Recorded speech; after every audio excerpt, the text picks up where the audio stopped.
The unveiled secret is Ism-e-Azam, as the nexus of divine mercy and human sincerity. Assalamu alaikum. Welcome to Sufi Essence with Hammad Syed, where we embark on a scholarly inquiry into the profound mysteries of our faith. Today our subject is a theological paradox, a concept that has captivated the minds of jurists, mystics, and scholars for centuries. Ism-e-Azam, the greatest name of Allah. Our discussion today will move beyond anecdotal accounts and popular lore to undertake a rigorous analysis grounded in the primary sources of Islam.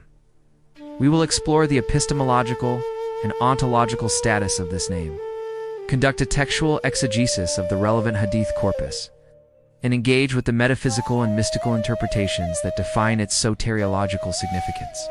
Our objective is not to unveil a definitive name, but to understand the theological function of its concealment.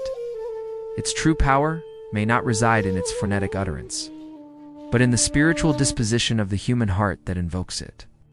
This is a lecture for those who seek to understand not just what the name is, but why it is, and what its pursuit reveals about the nature of our relationship with the divine. The epistemological and ontological status of Ism-e-Azam. Before we delve into the textual evidence, it is imperative to establish a clear framework for our inquiry. We must first ask, what is the nature of our knowledge concerning Ism-e-Azam, and what is its metaphysical reality? The foundation of this inquiry is rooted in the Quranic imperative found in Surah Al-Araf. And to Allah belong the best names, so invoke Him by them. Quran 7-180. This verse unequivocally affirms the existence of Allah's magnificent names, Al-Asma, Al-Husna. However, the specific identity of a single greatest name is not explicitly mentioned in the Quran. This absence is not a void, but a deliberate act of divine pedagogy. It compels the believer to engage with the entirety of Allah's names, thereby cultivating a holistic remembrance of His attributes, from His majesty al-Jalal to His beauty al-Jamal. Epistemologically, our knowledge of Ism-e-Azam is thus restricted to what has been transmitted to us through prophetic tradition. The name is not accessible through human reason or empirical observation. It is an aspect of the unseen Al-Ghaib that is only knowable through divine revelation. This places Ism-e-Azam in a unique category. It is a known unknown.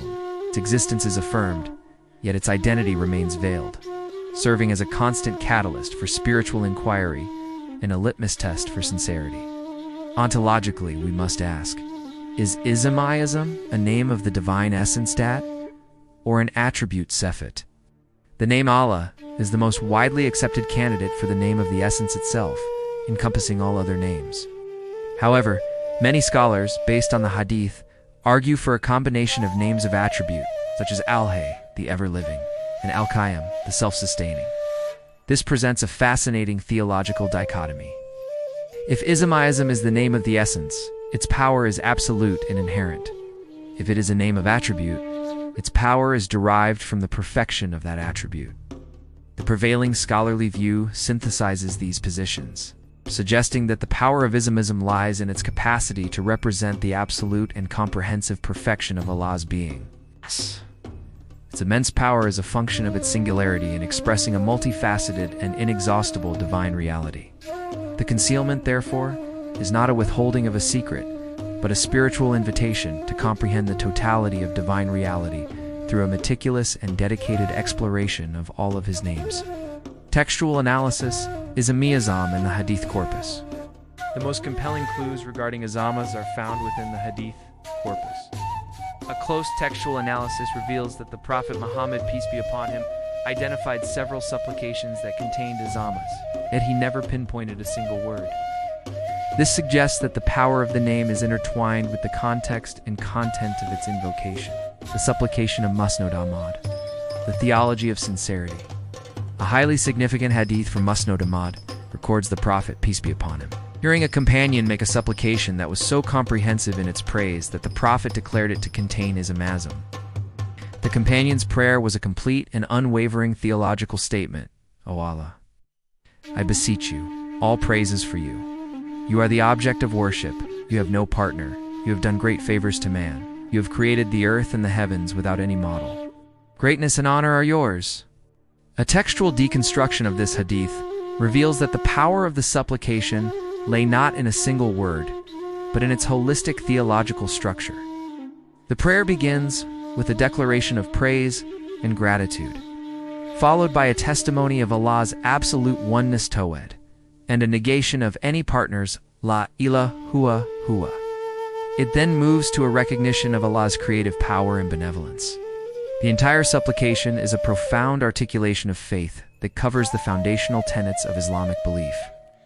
The Prophet's recognition of this supplication as containing Ism-e-Azam teaches us that the greatest name is not merely a word, but the spiritual reality of a heart that is completely aligned with the divine will, expressing its total submission and utter dependence on its creator. The greatest name in this context is the Sincerity Ikhlas that makes the prayer a living testament to faith. 2. The clue of the three surahs, the names of existence.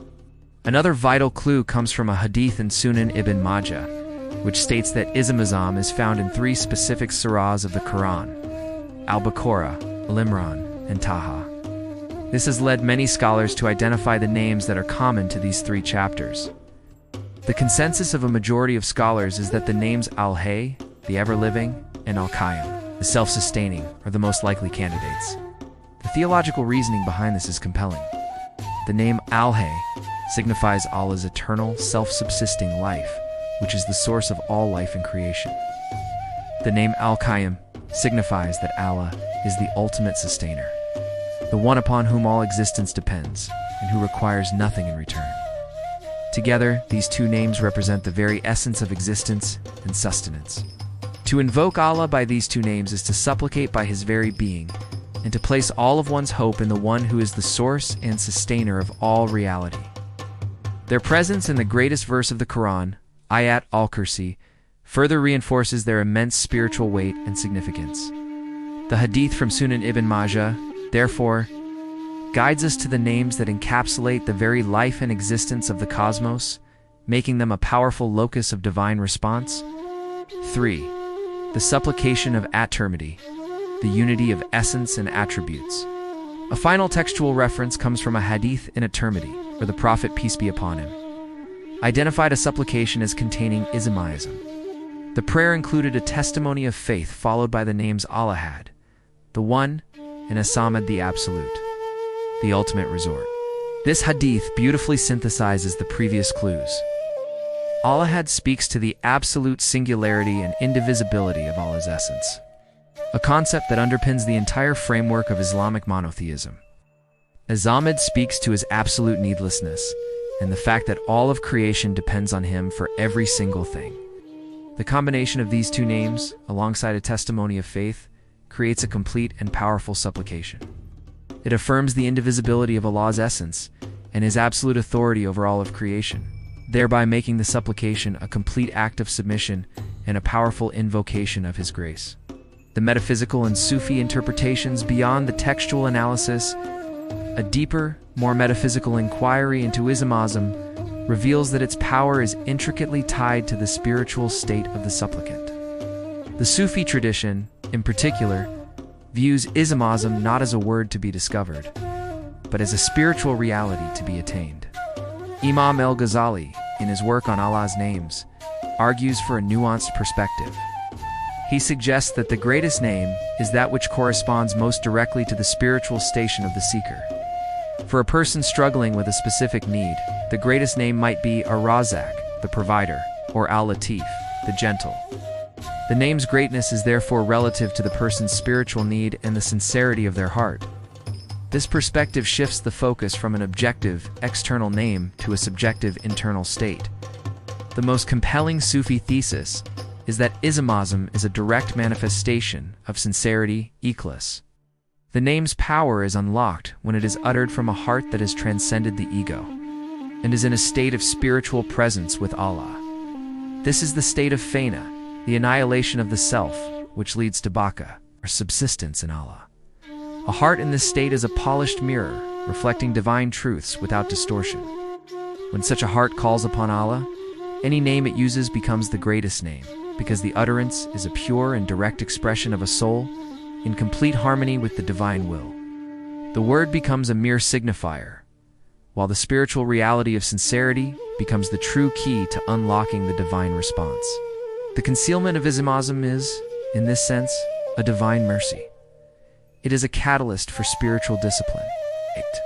It pushes the seeker to cultivate a state of ikhlas that is so absolute that their supplication is answered, regardless of the specific word they use. The search for the name is, in reality, a journey to purify the heart, to empty it of all attachments, save for the love of Allah. When the heart reaches this state, the entire lexicon of Allah's beautiful names becomes a manifestation of Ism-e-Azam. The greatest name is, therefore, not a secret to be found, but a spiritual state to be achieved. Synthesis and conclusion, our scholarly journey through the theological discourse on Ism-e-Azam has led us to a synthesized thesis. Ism-e-Azam is not a simple word, but a theological and spiritual reality with multiple dimensions. Textual, it is a specific combination of names, most notably Al-Hayy and Al-Qayyum, that have been identified by the Prophet Muhammad, peace be upon him, in the Hadith corpus. Ontological, it represents the comprehensive and absolute perfection of Allah's essence and attributes. Spiritual, it is a state of being, an expression of profound sincerity and complete submission from a heart that has transcended the self. The concealment of Ism-e-Azam serves a divine purpose. It is a mercy that prevents a shallow transactional relationship with Allah and encourages a holistic remembrance of all of His names. It is a test of sincerity, a catalyst for spiritual purification, and a compass that guides the seeker toward a state of complete spiritual presence with their Creator. Therefore, let us not obsess over discovering a single word, but let us focus on cultivating a heart that is worthy of having its prayers answered. Let us call upon Allah by all of His beautiful names, with humility, sincerity, and gratitude, knowing that in the quiet stillness of a purified heart, we may find the greatest name. Yes. Thank you for joining us on this scholarly and spiritual exploration. Please subscribe to our channel to continue our pursuit of knowledge and truth.